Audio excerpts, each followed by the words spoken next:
اون پا کردم از افطار، از سر شب عالم پریشونم، دست تو کلید آزادی، مدتی دلم تو زندونه، نذار که آبروم بره امشب،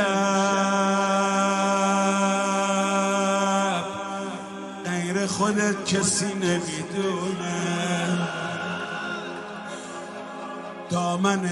تو دست لرزونم، اما یقم تو دست شیطونه. میگفت میخوای بری برو، اما آخرشم تو رو میسوزونه، اما صدای مهربونی گفت شب قدره وقت بارونه، یه کوه قصه روشونت باشه، وقت سحر سبک میری خونه، بیا نتن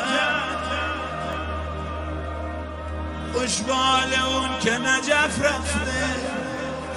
یا کربلاس یا که خراسونه، اما همینجا وای که چقدر خونه تو خوبه. شهدا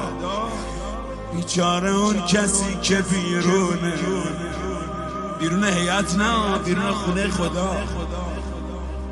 بیچاره اون که اومده امشب اما تماشاچی و حیرونه، بیچاره اون که زیر این بارون تشنه میاد و تشنه میمونه،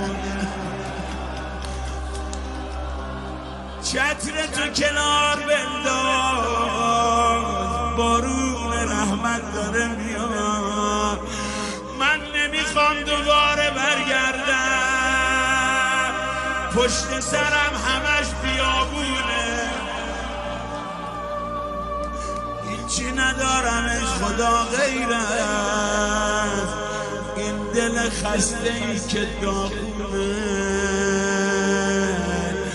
خودم نشستم این میونم، ما دلم نجف میونه ایوونه.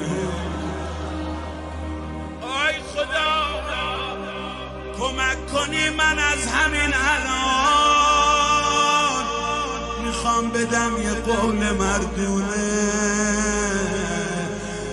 صحبت مردی شد دلم پر زد برای اون که مرد میدونه.